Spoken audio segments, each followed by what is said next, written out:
En 1870, Nevada hervía con el descubrimiento de los mayores yacimientos de plata de América. Silver Creek, un asentamiento nacido de la noche a la mañana, atrajo a miles de hombres desesperados en busca de fortuna. Pero donde se reunían hombres solitarios y dinero fácil, surgían oscuras oportunidades. La casa de salón Golden Rose prometía ser diferente del sucio y peligroso burdel de la región. Un establecimiento de lujo dirigido por 3 hermanas que ofrecían dignidad y seguridad a sus empleadas. Durante 8 años, el Golden Rose fue considerado el burdel más refinado y discreto de Silver Creek. Las hermanas Everard lograron una tolerancia respetuosa de la comunidad gracias a su discreción, contribuciones caritativas y comportamiento público impecable.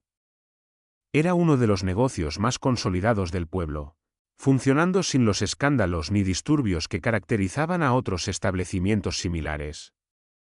Pero en 1878, cuando el edificio fue finalmente excavado tras una investigación, un macabro descubrimiento sacudió no solo a Nevada, sino a todo el país. Bajo el jardín ornamental y en el sótano de la elegante casa, se encontraron los restos de 97 mujeres jóvenes. Esta es la historia de cómo 3 hermanas construyeron un imperio de horror psicológico, operando lo que puede haber sido el primer caso documentado de asesinato serial organizado por mujeres en América. Una historia que cuestiona nuestra percepción de depredadores, víctimas y de la naturaleza humana en su forma más oscura. Si nos miras desde algún pueblo pequeño, deja un comentario contándonos de dónde eres. Historias como esta pueden haber ocurrido más cerca de lo que imaginas. Y si esta narrativa te intriga, suscríbete al canal porque profundizaremos en los detalles más perturbadores de este caso. Silver Creek nació, como tantas otras ciudades de la fiebre de la plata, en una explosión de tiendas y chozas que rápidamente se transformaron en una comunidad próspera. Para 1870, la población había pasado de 0 a casi 1000 habitantes en solo 2 años. La mayoría eran hombres, mineros, comerciantes, aventureros y oportunistas de todos los rincones de América, en busca de la fortuna plateada que yacía en las montañas de Nevada. Entre los recién llegados estaban 3 hermanas que se presentaron como Greta, Wilhelmina y Margot Everard. Según ellas, provenían de una respetable familia de Boston que lo había perdido todo en la guerra civil. Greta, la mayor con 35 años, poseía una presencia imponente, alta, con cabello oscuro siempre recogido en un impecable moño y unos ojos penetrantes que parecían evaluar a cada persona con la que hablaba. Wilhelmina, de 32, era lo contrario. Pequeña, delicada, con una dulce sonrisa y una voz suave que calmaba a cualquiera. Margot, la más joven con 29, solía permanecer en silencio, observando todo con una intensidad que algunos encontraban inquietante. Las hermanas llegaron con recursos considerables e inmediatamente compraron tierras en la parte más alta de Silver Creek, un área con vista a todo el pueblo. Allí construyeron lo que se conocería como la casa de salón Golden Rose. Un edificio de 2 pisos con refinada arquitectura victoriana, jardines ornamentales y muebles importados del este. El establecimiento destacaba dramáticamente frente a los burdeles rústicos y las tabernas sucias que dominaban la ciudad. Lo que hacía verdaderamente único al Golden Rose era la filosofía de las hermanas Everard. No contrataban mujeres locales ni prostitutas experimentadas. En su lugar, colocaban anuncios en periódicos de ciudades lejanas, ofreciendo trabajo digno como damas de compañía para hombres refinados. Los anuncios prometían salarios generosos, alojamiento cómodo, protección contra la violencia y la oportunidad de ahorrar dinero para un futuro mejor. Aunque la naturaleza del establecimiento era conocida por todos, Greta Everard logró una posición única en la comunidad. Asistía cada domingo a la iglesia metodista, contribuía generosamente a obras de caridad y organizaba eventos sociales para las familias más prominentes de Silver Creek. Hablaba con elocuencia sobre la importancia de ofrecer oportunidades dignas a mujeres en apuros, especialmente huérfanas y viudas de la guerra civil que no tenían a dónde ir. Las primeras empleadas del Golden Rose llegaron en el otoño de 1870. Sarah Michey, una joven de 19 años de Ohio cuyos padres habían muerto de tuberculosis. Emma Calvell, de 22, viuda de guerra de Tennessee. Mary O'Brien, de 20, una huérfana irlandesa de Nueva York. Todas llegaron con poco equipaje y grandes esperanzas, atraídas por las promesas de un nuevo comienzo en un entorno seguro y respetuoso. El primer mes pareció confirmar todas las promesas. Las jóvenes estaban bien vestidas, bien alimentadas y parecían satisfechas con sus condiciones. Vivían en el segundo piso del Golden Rose en habitaciones decoradas individualmente con buen gusto. Durante el día ayudaban a mantener la casa y recibían lecciones de etiqueta impartidas por Vilmina. Por la noche acompañaban a clientes, empresarios, dueños de minas y prósperos comerciantes que pagaban precios altos por la sofisticación del establecimiento. El reverendo Marcus Webb de la Iglesia Metodista visitó el Golden Rose varias veces por invitación de Greta para ofrecer orientación espiritual a las jóvenes. Más tarde describió el ambiente como sorprendentemente ordenado para un establecimiento de tal naturaleza. Las mujeres parecían bien cuidadas, hablaban con cortesía y mostraban gratitud por las oportunidades que recibían. Webb solo notó que se mostraban algo reservadas, pero lo atribuyó a la timidez natural de las jóvenes en una nueva situación. El Dr. Henry Ashford, joven médico de Silver Creek, también visitaba regularmente el Golden Rose para exámenes de salud de las empleadas. Observó que las mujeres estaban excepcionalmente sanas y bien nutridas, pero notó algo peculiar. Rara vez hacían contacto visual directo y respondían a las preguntas casi mecánicamente, como si hubieran ensayado sus respuestas. Cuando preguntó a Greta sobre esto, ella explicó que entrenaba a las jóvenes para ser discretas y profesionales. Lo que comenzó a intrigar a algunos residentes fue la rotación de empleadas. Cada pocos meses, algunas jóvenes se marchaban en busca de mejores oportunidades y eran reemplazadas por nuevas candidatas. Greta explicaba que muchas lograban matrimonios ventajosos o empleos en ciudades más grandes gracias a las habilidades sociales que desarrollaban en el Golden Rose. Era una explicación plausible en una época de gran movilidad social y geográfica. Pero había detalles que no encajaban del todo. Martha Henley, dueña de la tienda de telas, notó que las empleadas del Golden Rose nunca compraban materiales para coser ropa personal o regalos para enviar a sus familias. Thomas Brennan, el joven sheriff de Silver Creek, observó que nunca veía a las mujeres en la estación de tren cuando supuestamente dejaban la ciudad. Y la señora Eleanor Fitzgerald, encargada de la oficina de correos, comenzó a encontrar extraño que las empleadas del Golden Rose nunca enviaran ni recibieran correspondencia. Estos detalles, sin embargo, se explicaban o se ignoraban fácilmente. Silver Creek era una ciudad en crecimiento explosivo, donde la gente llegaba y partía constantemente. La prosperidad general enmascaraba pequeñas inconsistencias, y la reputación de las hermanas Everard como administradoras de un negocio discreto y bien manejado desalentaba preguntas más profundas. Después de todo, mantenían el establecimiento más refinado de su categoría, contribuían a la comunidad y evitaban los escándalos que caracterizaban a otros burdeles. La primera señal de que algo estaba realmente mal vino de una fuente inesperada. En marzo de 1871, un menor llamado Jack Sullivan buscó al sheriff Brennan con una historia perturbadora. Se había enamorado de Sarah Michey y quería casarse con ella. Cuando le propuso matrimonio, Sarah aceptó con lágrimas en los ojos, pero dijo que necesitaba el permiso de las hermanas Everard. Días después, Greta informó a Sullivan que Sarah había cambiado de opinión y decidido marcharse a San Francisco con una mejor propuesta de trabajo. Sullivan insistió en despedirse de Sarah, pero le dijeron que ya se había ido durante la madrugada para evitar escenas emocionales innecesarias. Algo en la frialdad de Greta y en su negativa a permitirle ver a Sarah por última vez despertó sospechas. Sullivan comenzó a hacer preguntas en el pueblo, pero descubrió que nadie había visto a Sarah marcharse ni conocía detalles sobre su nueva oportunidad en San Francisco. Este fue el primer hilo suelto en un tapiz cuidadosamente tejido de mentiras.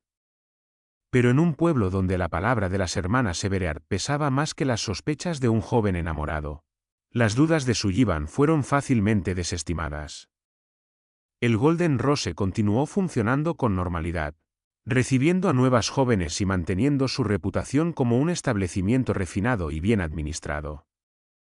Lo que nadie sabía era que en ese mismo momento Sarah Mitchell yacía enterrada en el jardín ornamental del Golden Rose junto a otras jóvenes que habían partido en busca de mejores oportunidades, y que las hermanas Everard apenas comenzaban a perfeccionar un sistema de depredación psicológica que operaría durante 7 años más, cobrando 97 vidas jóvenes en el proceso. Durante estos primeros años, el Golden Rose se consolidó como uno de los negocios más firmes de Silver Creek. Mientras otros establecimientos enfrentaban problemas de violencia, embriaguez y escándalos públicos, las hermanas Everard mantenían una operación impecable en la superficie. Sus clientes eran hombres influyentes que valoraban la discreción y la sofisticación del lugar. Los ingresos eran constantes, los problemas inexistentes y la reputación sólida. Pero bajo esta fachada de éxito comercial, se estaba construyendo meticulosamente un sistema de horror. Cada empleada que llegaba llena de esperanza se convertía en una pieza de un juego mortal donde las reglas eran dictadas por depredadoras que habían transformado la hospitalidad en trampa y la benevolencia en máscara del mal más profundo. Durante los 2 años siguientes, el Golden Rose consolidó su posición como el burdel más refinado y discreto de Silver Creek. Aunque la naturaleza del establecimiento era conocida por todos, las hermanas Everard lograron una tolerancia respetuosa de la comunidad gracias a su discreción, contribuciones caritativas y comportamiento público impecable. Era uno de los negocios más consolidados del pueblo, funcionando sin los escándalos ni disturbios que caracterizaban a otros establecimientos similares. Las hermanas expandieron sus operaciones, construyendo una ala adicional e incrementando el número de empleadas a 15 jóvenes. Cada nueva llegada seguía el mismo patrón. Mujeres jóvenes sin familia cercana, provenientes de lugares lejanos, atraídas por anuncios que prometían dignidad y oportunidad. El proceso de selección de las hermanas era meticuloso. Preferían huérfanas, jóvenes viudas o mujeres que habían roto con sus familias. Greta se carteaba personalmente con cada candidata, preguntando en detalle sobre su situación familiar, conexiones sociales y planes de futuro. Bajo el pretexto de asegurarse de que solo mujeres de buen carácter fueran aceptadas, en realidad identificaba a aquellas por quienes nadie preguntaría si desaparecían. Vilmina desarrolló lo que llamaba un programa de refinamiento para las nuevas empleadas. Durante las primeras semanas, las jóvenes pasaban por un periodo de adaptación que incluía lecciones de etiqueta, dicción y comportamiento social. En la superficie parecía un entrenamiento benévolo para mejorar las perspectivas de las mujeres. En realidad, era un proceso sistemático de aislamiento psicológico y quiebre de resistencia. El programa comenzaba con reglas aparentemente razonables. Las empleadas no podían salir del Golden Rose sin permiso y acompañamiento, para su propia seguridad en un pueblo lleno de hombres rudos. La correspondencia personal era revisada por Vilmina para asegurarse de que mantuvieran una imagen respetable. El contacto con personas externas era desalentado porque podía distraerlas de sus objetivos de crecimiento personal. El Dr. Ashford, durante sus visitas médicas mensuales, empezó a notar cambios sutiles en el comportamiento de las empleadas con el paso de los años. El joven médico que había llegado a Silver Creek en 1870 ahora tenía más experiencia y observaba con ojos más críticos. Mujeres que habían llegado animadas y esperanzadas se volvían poco a poco más calladas y sumisas. Cuando comentó esto con Greta, ella explicó que era natural. Las jóvenes estaban madurando y aprendiendo a comportarse como damas refinadas. Ashford aceptó la explicación, pero anotó en su diario personal que las mujeres parecían extrañamente uniformes en sus modales. El verdadero genio del sistema de las hermanas Everard residía en su gradualidad. No quebraban la resistencia de sus víctimas de golpe, sino mediante un proceso lento y casi imperceptible de erosión psicológica. Pequeñas libertades se retiraban una a una. Se otorgaban privilegios que luego se retiraban por infracciones menores. Las jóvenes eran constantemente evaluadas y comparadas entre sí, creando un ambiente de competencia e inseguridad. Margot, la hermana menor, demostró ser particularmente hábil en la aplicación de castigos psicológicos. Ella nunca gritaba ni usaba violencia física evidente. En su lugar aplicaba aislamiento, privación de comida, humillaciones sutiles y manipulación emocional. Una joven que cuestionara una regla podía ser aislada en su habitación durante días, mientras le decían que reflexionara sobre su actitud ingrata. Otra que mostrara nostalgia por su hogar podía ver cómo sus cartas se perdían en el correo. El sistema de recompensas era igualmente manipulador. Las jóvenes que se adaptaban completamente a las expectativas recibían pequeños lujos, un vestido nuevo, un postre especial, una tarde de libertad supervisada en los jardines. Estas recompensas creaban dependencia emocional y hacían que otras empleadas se esforzaran por agradar a las hermanas, incluso si eso significaba abandonar su propia identidad. En 1872 llegó al Golden Rose una joven que se volvería central para comprender el sistema de las hermanas Evereard. Rebecca Hayes, de 21 años, era hija de un pastor metodista de Indiana que había muerto en un accidente.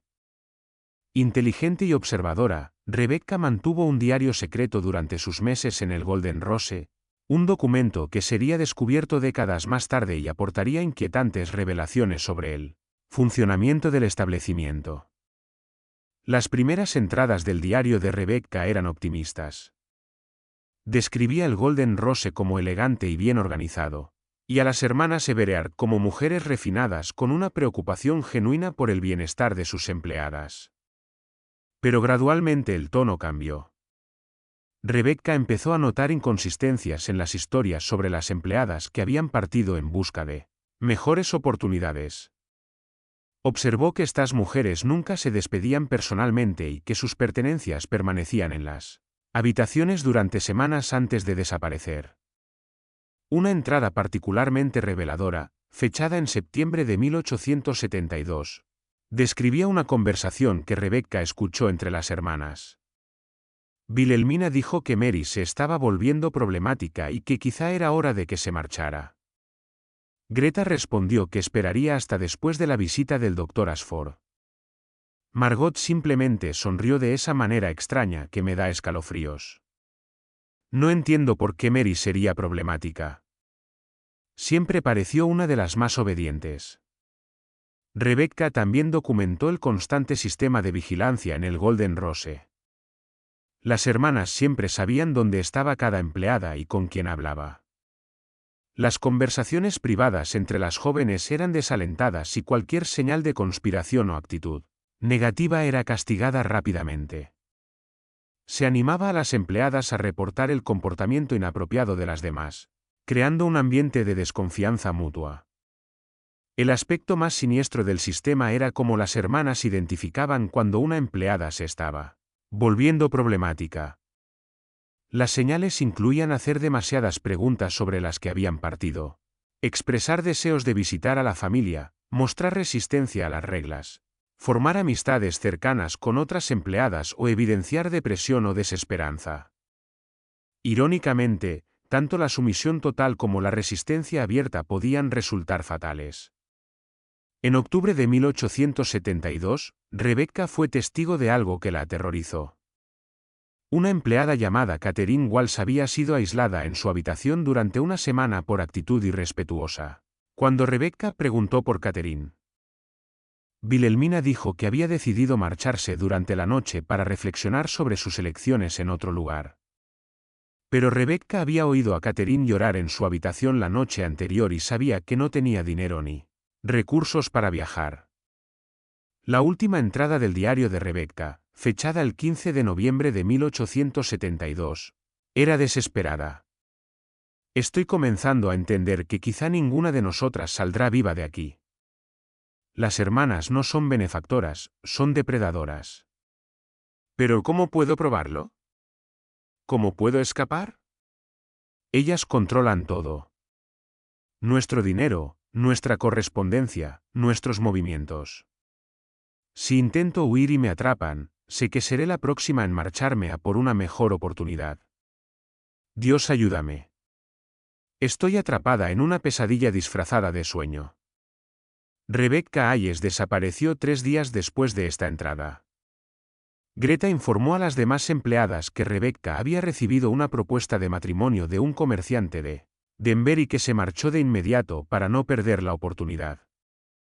Su diario quedó escondido tras una tabla suelta en su habitación, donde permanecería oculto durante más de una década. El sistema de las hermanas Evereart estaba ya en pleno funcionamiento. Habían creado un entorno donde jóvenes vulnerables eran sistemáticamente aisladas, quebradas psicológicamente, y cuando se volvían inconvenientes o peligrosas, eliminadas en silencio. Y lo más terrible era que todo esto sucedía bajo la fachada de un negocio respetable y bien administrado en una comunidad que veía a las hermanas como operadoras competentes de un establecimiento discreto. Durante este periodo, el Dr. Ashford comenzó a notar patrones en los síntomas que observaba en sus visitas mensuales. Algunas empleadas desarrollaban lo que él describía como una profunda melancolía, pérdida de apetito, palidez, apatía y una extraña resignación. Prescribía tónicos y recomendaba reposo, sin sospechar que estaba documentando los efectos del envenenamiento gradual con arsénico que las hermanas administraban para debilitar la resistencia de sus víctimas. El reverendo Webb también notó cambios durante sus visitas pastorales.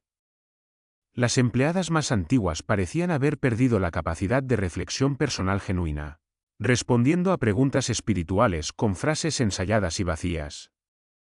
Cuando intentaba profundizar en conversaciones sobre fe y esperanza, las respuestas eran evasivas, como si las mujeres hubieran sido entrenadas para evitar cualquier discusión que pudiera revelar su verdadero estado mental. Si estás siguiendo esta historia y aún no te has suscrito al canal, este es el momento perfecto. Apenas estamos comenzando a desentrañar los horrores del Golden Rose, y las revelaciones más impactantes aún están por venir. Entre 1873 y 1878, el Golden Rose alcanzó su apogeo operacional. Las hermanas Evereart habían perfeccionado su sistema hasta el punto de eliminar prácticamente cualquier riesgo de ser descubiertas.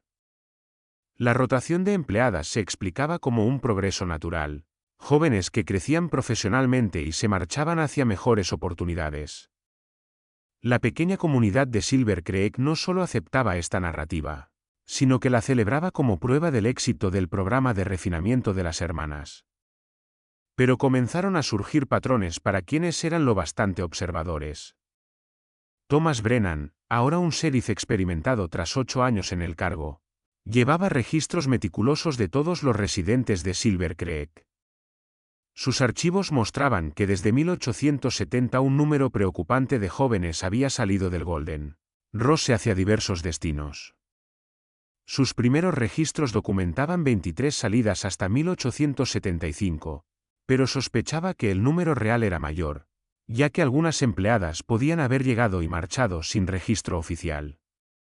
Ninguna de las mujeres que supuestamente se habían ido mantenía contacto con conocidos en el pueblo. Ninguna había regresado de visita, y lo más inquietante, ninguna había sido vista en la estación de tren ni en el camino principal durante sus supuestas partidas. Brennan comenzó a notar estas inconsistencias, creando un archivo personal que crecía cada año.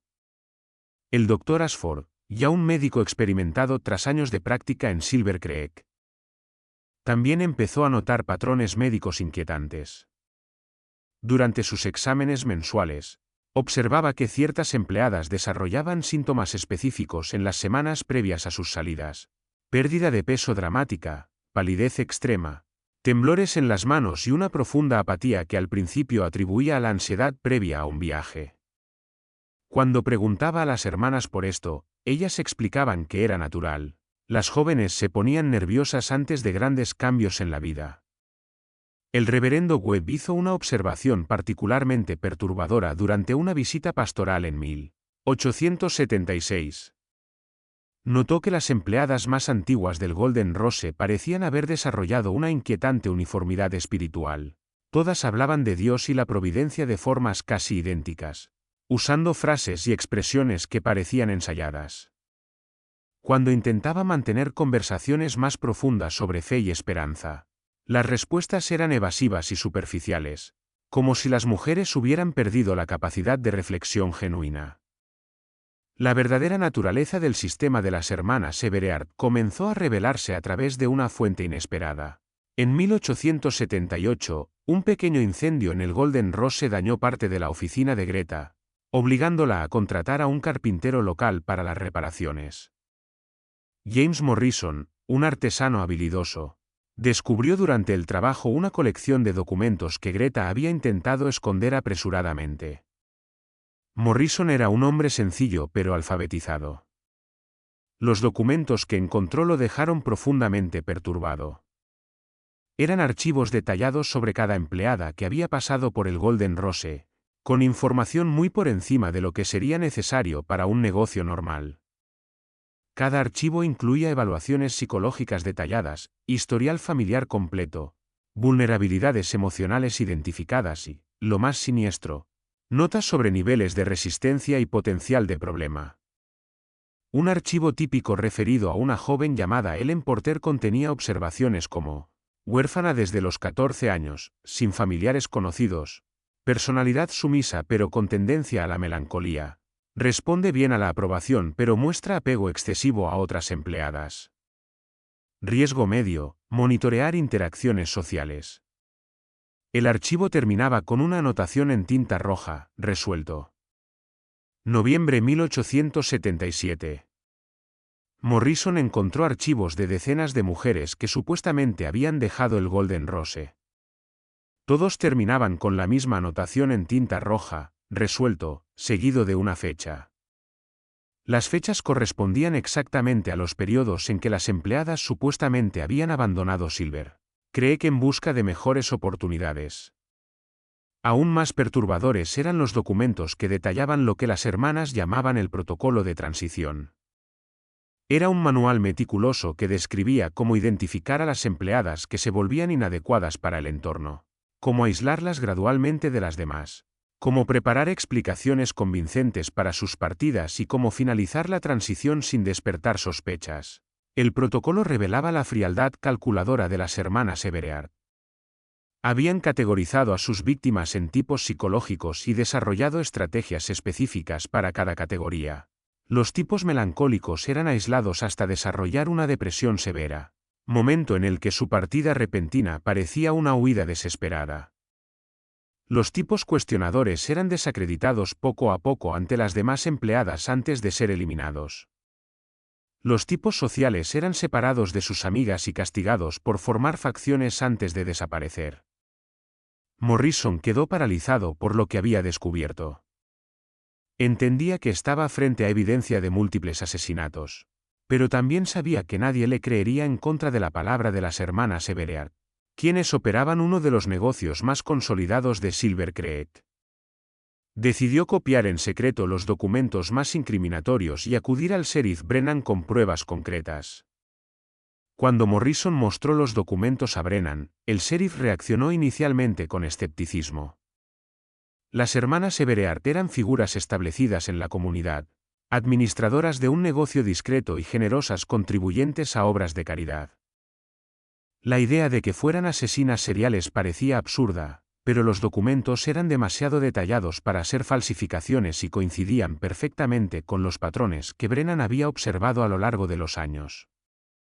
Brennan decidió llevar a cabo una investigación discreta. Comenzó a verificar las historias sobre las salidas de las empleadas, enviando telegramas a las principales ciudades conectadas a la red telegráfica e investigando si alguna de las mujeres había llegado realmente a los destinos mencionados. Los resultados fueron inquietantes. Ninguna estación de tren de las grandes ciudades tenía registros de boletos comprados por empleadas del Golden Rose. Ningún hotel ni pensión en las ciudades de destino tenía registros de sus llegadas. La investigación de Brennan también reveló inconsistencias en las propias historias de las hermanas. Greta había dado versiones diferentes sobre los destinos de varias empleadas cuando se le preguntaba en distintos momentos. Wilhelmina había mencionado cartas de agradecimiento de antiguas empleadas, pero nunca pudo presentarlas cuando se le solicitaban. Margot, Cuando se le interrogaba directamente, con frecuencia afirmaba no recordar detalles sobre empleadas específicas. El momento decisivo llegó cuando Brennan descubrió el diario de Rebecca Hayes. Durante un registro discreto en el Golden Rose, encontró el escondite detrás de la tabla suelta y recuperó el diario que documentaba los últimos meses de vida de la joven. Las observaciones de Rebecca ofrecían una visión interna del sistema de control psicológico de las hermanas y confirmaban las peores sospechas de Brennan. Pero incluso con las crecientes pruebas, Brennan enfrentaba un dilema. Las hermanas Everard eran influyentes en la pequeña comunidad de Silver Creek. Tenían aliados importantes entre los comerciantes locales y considerables recursos financieros. Una acusación prematura o mal fundamentada podía destruir su carrera y permitir que las hermanas escaparan de la justicia. Necesitaba pruebas físicas irrefutables, los cuerpos de las víctimas. Brennan también descubrió que las hermanas mantenían correspondencia con mujeres en varias ciudades, lo que sugería que sus operaciones podían haber comenzado antes de llegar a Silver Creek. Cartas encontradas en la oficina de Greta indicaban contactos en al menos 3 ciudades más del oeste, lo que planteaba la posibilidad de que el número total de víctimas fuera mucho mayor que el documentado en Nevada. En septiembre de 1878, Brennan tomó una decisión que cambiaría todo. Obtuvo una orden de registro basada en la evidencia documental y organizó una excavación sistemática de los jardines del Golden Rose. Lo que encontró confirmó sus peores temores y conmocionó incluso a los investigadores más experimentados. Bajo el jardín ornamental, cuidadosamente mantenido por las hermanas Everard, yacían los restos mortales de decenas de jóvenes. El descubrimiento de los cuerpos marcó el fin de la fachada respetable de las hermanas Everard, pero también reveló la magnitud verdaderamente aterradora de sus operaciones. No eran simplemente asesinas oportunistas. Eran depredadoras sistemáticas que habían transformado el asesinato en una operación comercial eficiente, operando bajo la protección de la respetabilidad social y la confianza de la comunidad. La excavación de los jardines del Golden Rose comenzó al amanecer del 23 de septiembre de 1878. El sheriff Brennan había reunido a un equipo de 6 hombres de confianza, incluyendo al Dr. Ashford para examinar los restos mortales y al reverendo Webb para ofrecer oraciones por las víctimas.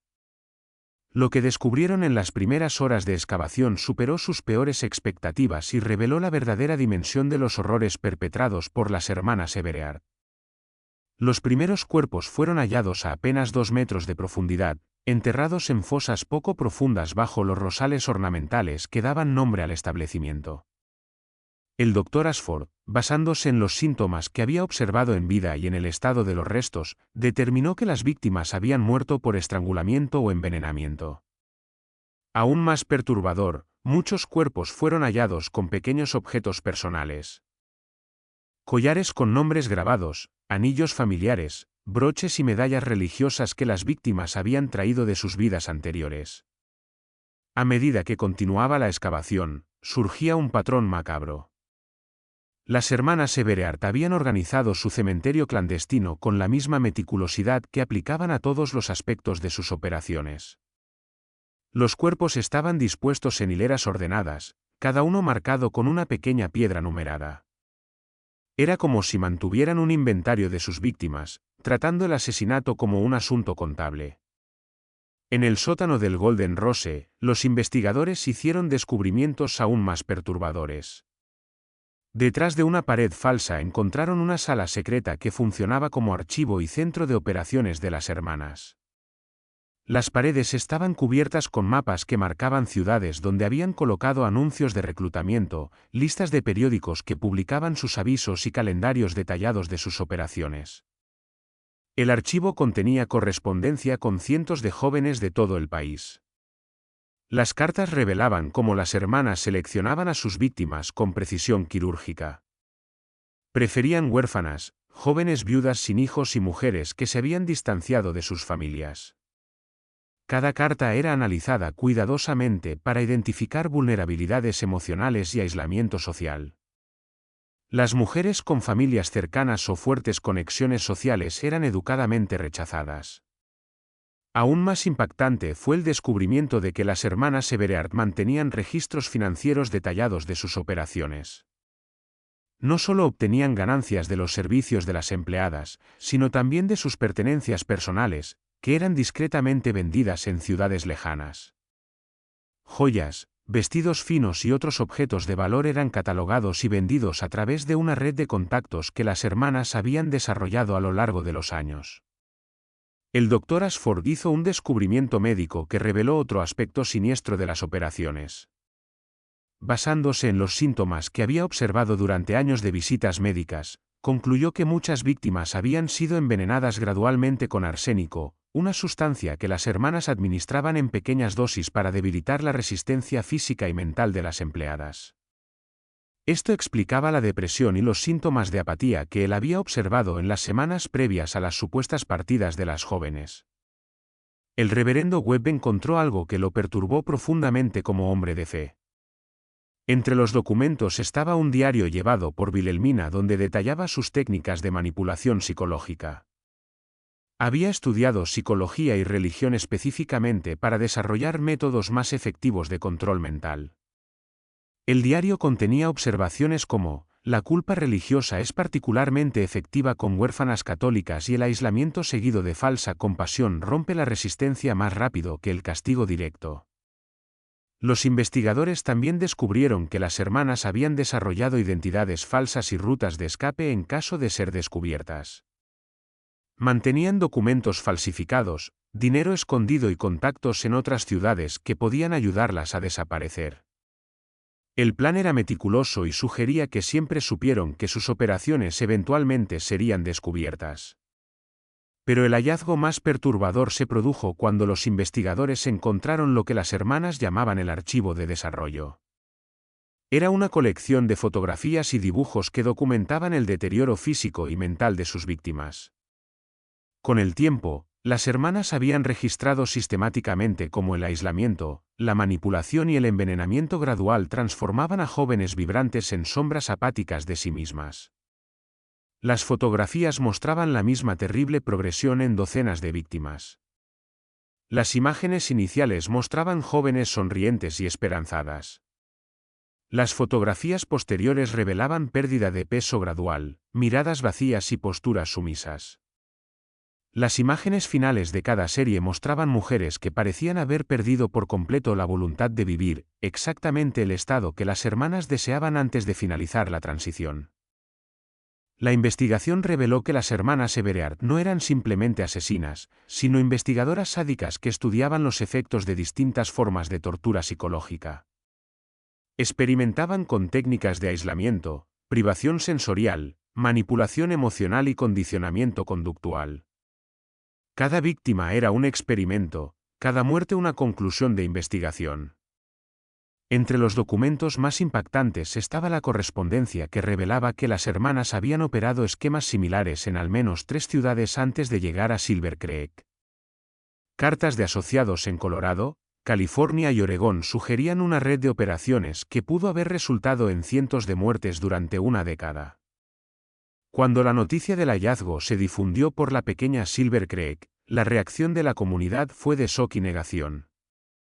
Muchos residentes se negaban a creer que las operadoras del establecimiento mejor administrado del pueblo fueran capaces de tales horrores.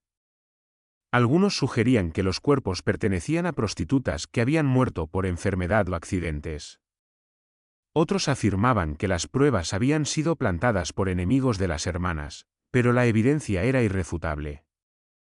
Registros detallados, cuerpos numerados, objetos personales de las víctimas, todo confirmaba que las hermanas Everard habían operado un sistema de asesinatos en serie durante 8 años, eliminando a cualquier empleada que se volviera inconveniente o peligrosa para sus operaciones.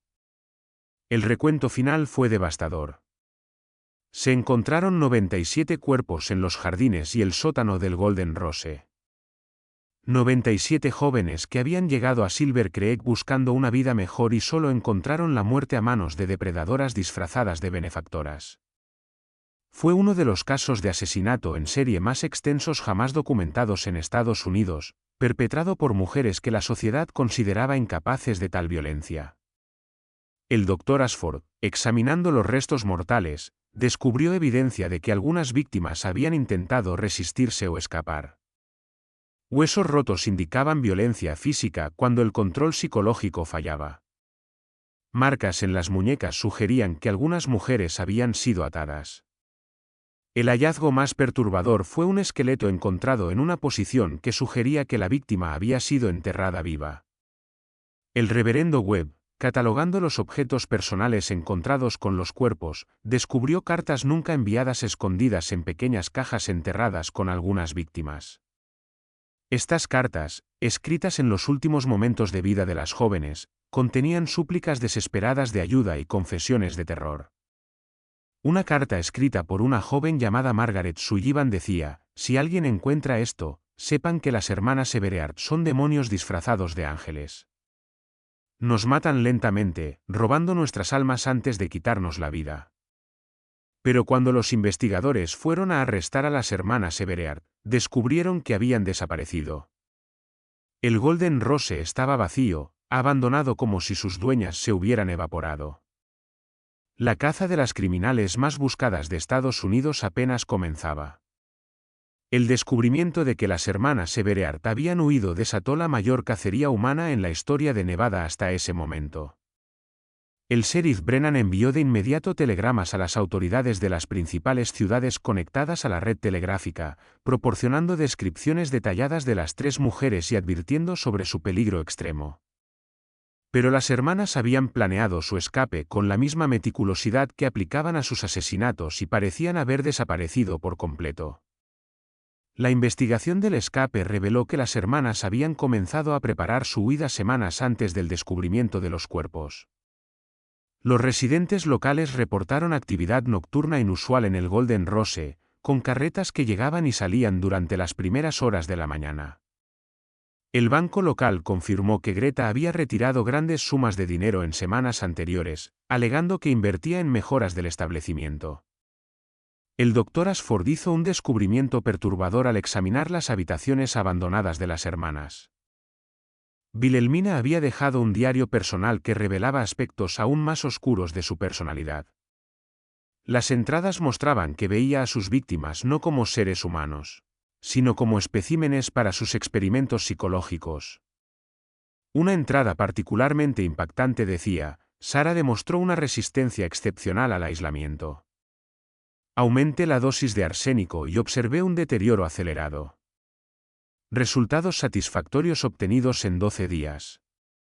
El diario también revelaba que las hermanas habían discutido expandir sus operaciones a otras ciudades. Planeaban establecer una red de casas de refinamiento por todo el oeste americano, cada una operando bajo la misma fachada de respetabilidad mientras eliminaban sistemáticamente a mujeres vulnerables. El descubrimiento en Silver Creek había interrumpido lo que podría haberse convertido en una operación de asesinato masivo de proporciones inimaginables. 3 meses después de la fuga, la primera pista sobre el paradero de las hermanas llegó de una fuente inesperada. Un comerciante de Sacramento reportó haber vendido suministros a 3 mujeres que coincidían con la descripción de las Everard. Habían comprado provisiones para un largo viaje y preguntaron por rutas hacia México. El comerciante notó que una de las mujeres, probablemente Margot, parecía nerviosa y constantemente miraba por encima del hombro. La pista condujo a los investigadores a una pensión en Stockton, California, donde las hermanas se habían alojado durante una semana usando nombres falsos. La dueña de la pensión, la señora Catherine Miss, describió a las 3 huéspedes como mujeres refinadas, pero con algo perturbador en sus miradas. Notó que nunca salían juntas y parecían estar vigilándose constantemente, como si no confiaran completamente entre sí. La señora Miss hizo una observación que resultaría profética. La más joven de las 3 parecía aterrorizada por las otras 2. Lloraba por la noche y la escuché murmurando oraciones desesperadas. Cuando se fueron, encontré una nota escondida bajo el colchón que decía solo: «Dios, perdóname por todo lo que he hecho». El rastro de las hermanas llevó a los investigadores a través de California hacia la frontera con México. Siguiendo una ruta más lógica, Sacramento, Stockton, Fresno, Los Ángeles y finalmente hacia la frontera. Habían dejado un rastro de pequeñas pistas, registros de hoteles, compras de suministros, testimonios de testigos. Pero siempre permanecían unos días por delante de sus perseguidores, como si tuvieran información sobre los movimientos de la investigación. En enero de 1879, la caza llegó a un final dramático e inesperado cerca de la ciudad fronteriza de Tijuana. Las autoridades mexicanas encontraron los cuerpos de dos mujeres que coincidían con la descripción de Greta y Wilhelmina Everett. Habían sido asesinadas a tiros, aparentemente durante una violenta discusión.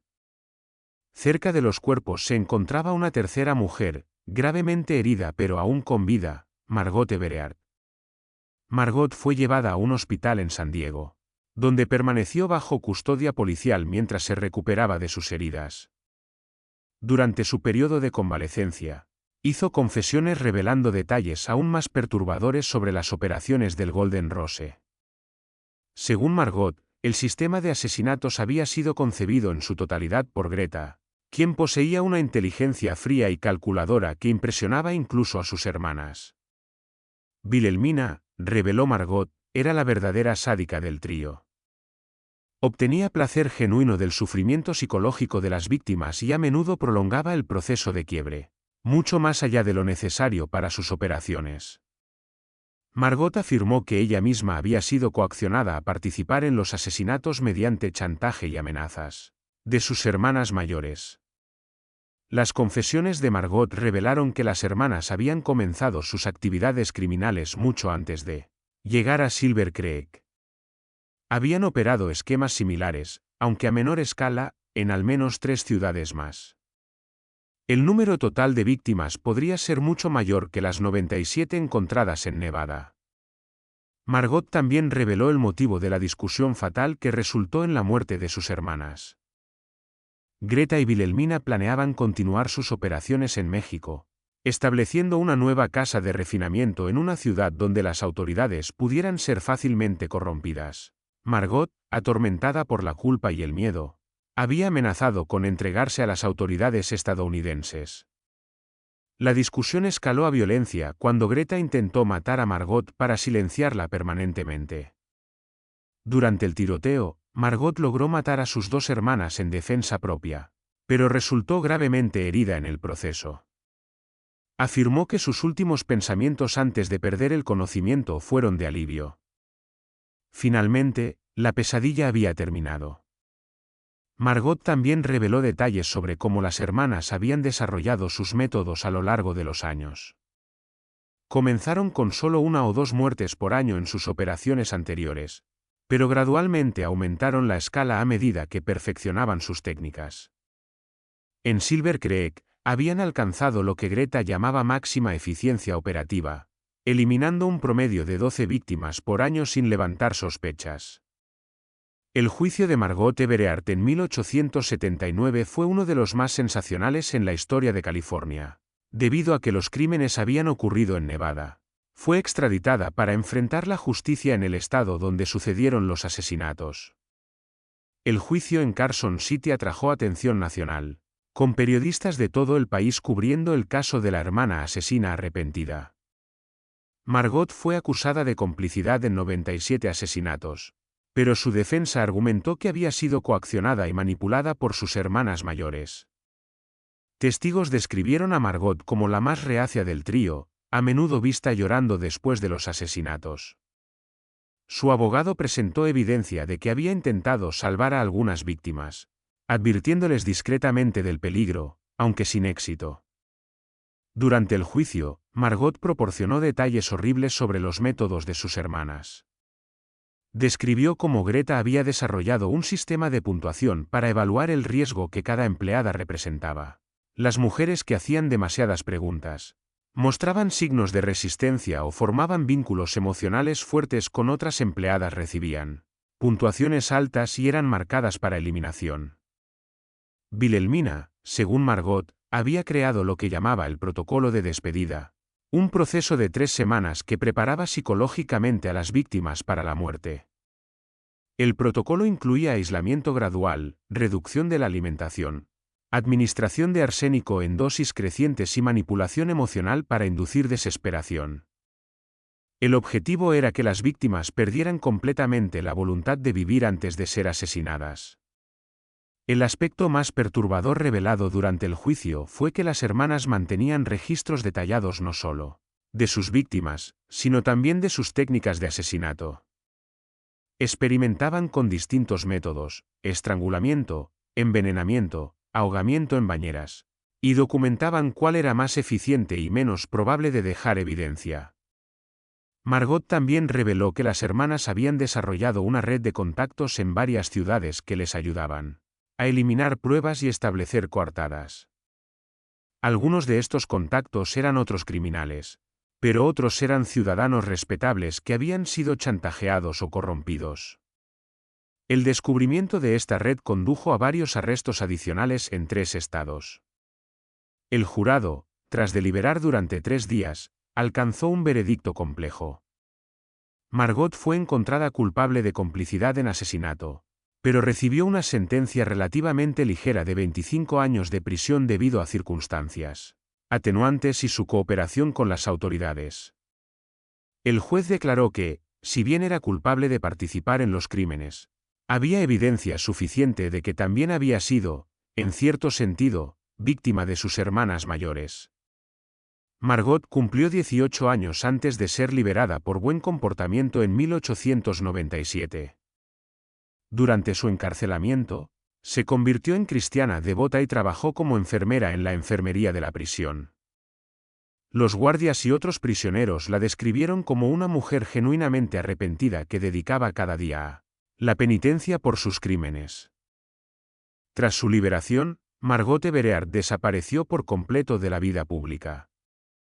Los registros oficiales indican que cambió legalmente su nombre a Margaret Evans y se mudó a un pequeño pueblo rural en Oregón. Los rumores sugerían que se había convertido en monja en un convento remoto, dedicando el resto de su vida a cuidar huérfanas y mujeres en apuros.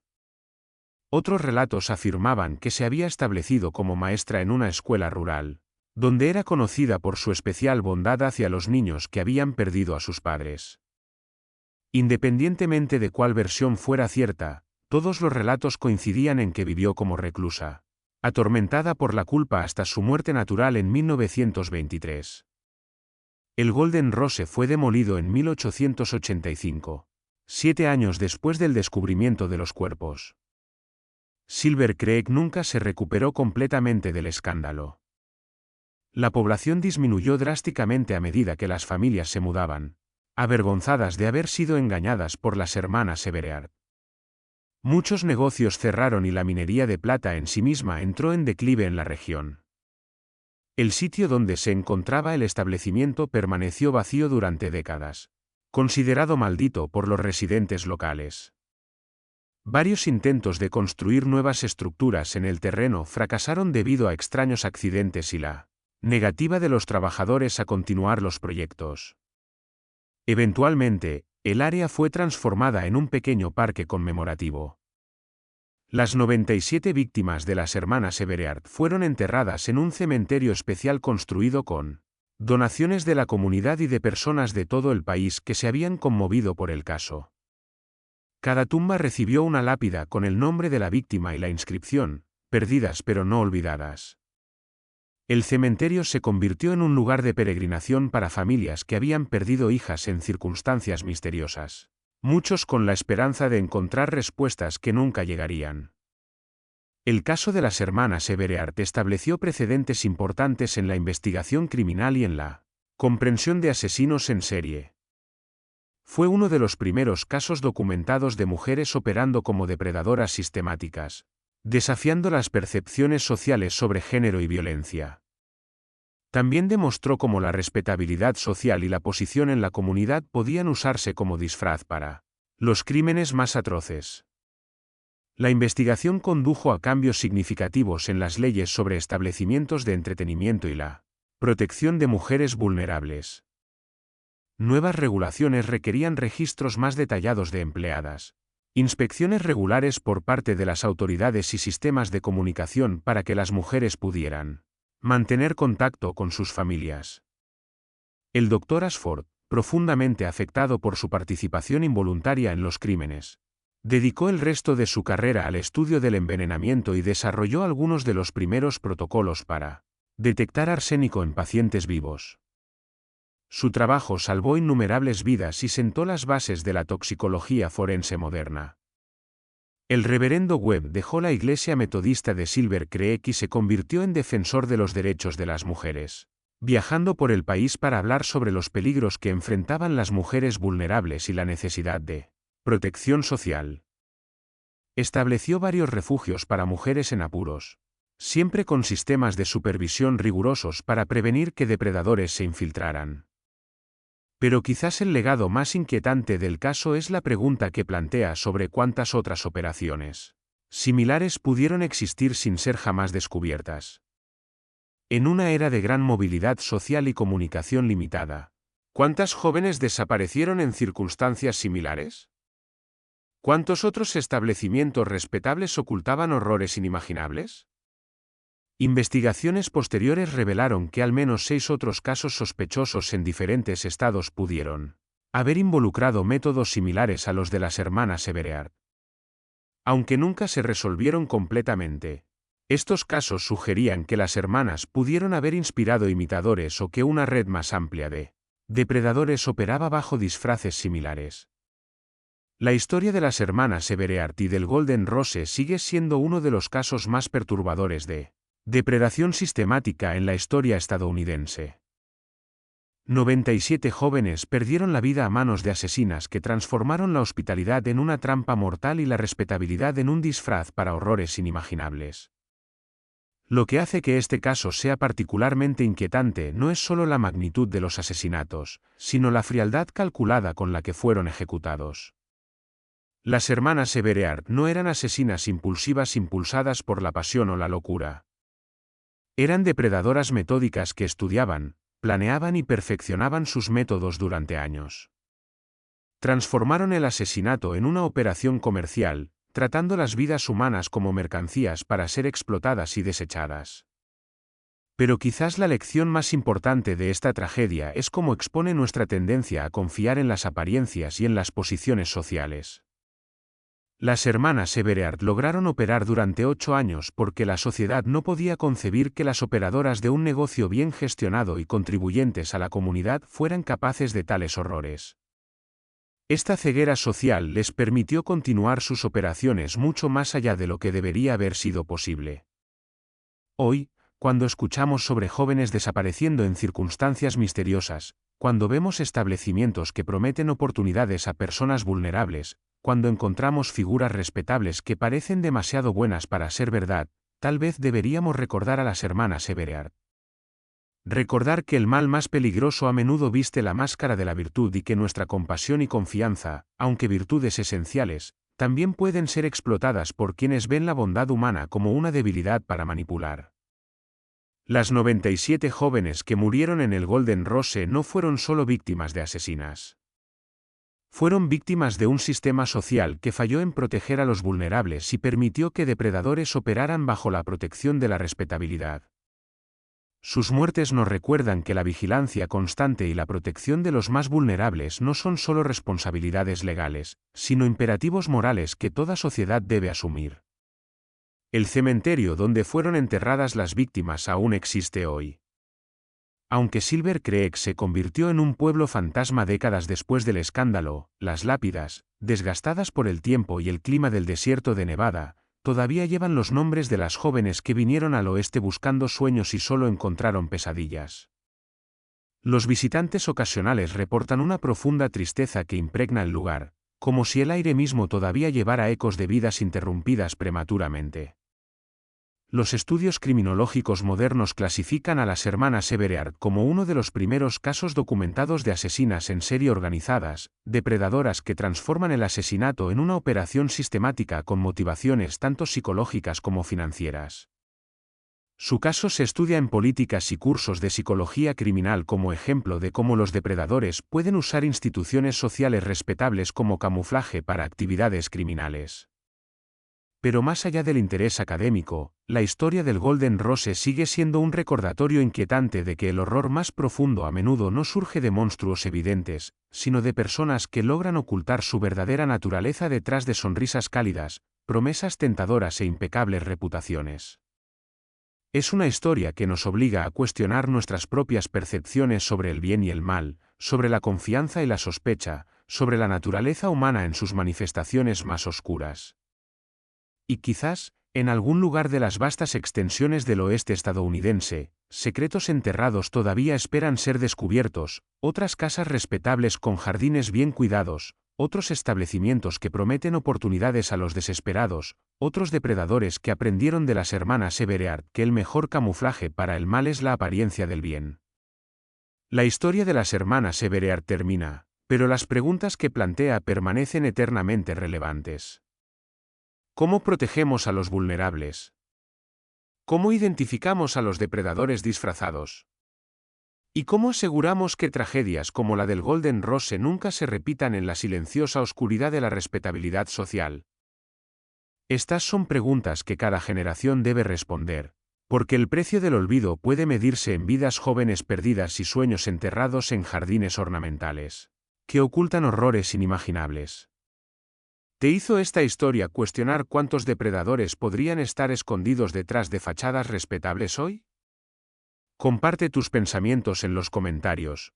Deja tu like si el caso te impactó y suscríbete para más misterios psicológicos perturbadores.